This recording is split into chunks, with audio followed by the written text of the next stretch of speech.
Antarctica বরফে ঢাকা সবচেয়ে বড় মিস্টেরিয়াস কন্টিনেন্ট। সেখানে 1821 প্রথম পা রাখেন জন ডেভিস।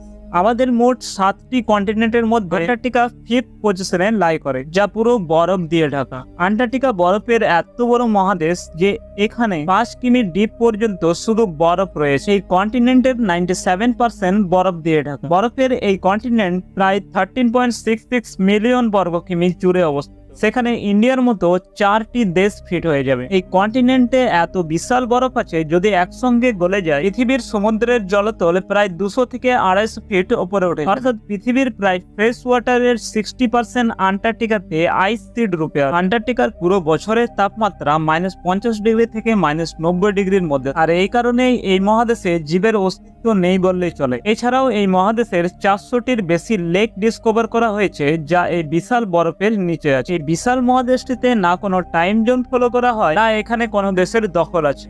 তবুও এই পুরো আন্টার্কটিকাতে 2টো এটিএম মেশিন লাগানো আছে।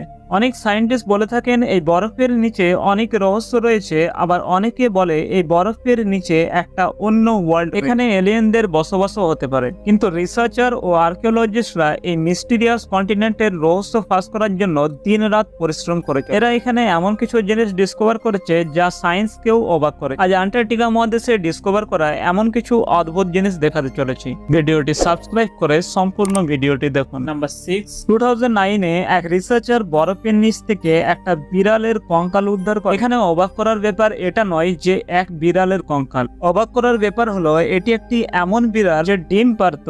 যখন এই কঙ্কালটি রিসার্চ ল্যাবে পরীক্ষা করা হয়, জানা যায় এটি প্রায় 2,50,00,000 বছর আগে পৃথিবীতে পাওয়া যেত। নাম্বার 5, ওয়াটারফল তো আমরা অনেকেই দেখেছি, কিন্তু আন্টার্কটিকার ট্যালর গ্লেসিয়ারের মধ্যে এক স্থানে যেখানে ব্লাড ফল দেখা যায়। 1911-এ ট্যালর নামক এক সায়েন্টিস্ট এই ব্লাড ফল প্রথম ডিসকভার করে। এই ব্লাড ফল নিয়ে যখন রিসার্চ করে দেখা যায় এই গ্লেসিয়ারের নিচে একটি লেক আছে যা ওয়াটারের থেকে 3 গুণ বেশি সল্ট আছে, যার ফলে এটি ফ্রিজ হয় না এবং প্রচুর পরিমাণে আয়রন মিশ্রিত জল। যখন এই জল অক্সিজেনের কন্টেকে আসে তখন আয়রন অক্সাইড ফর্ম করে এবং লাল রং হয়ে যায়।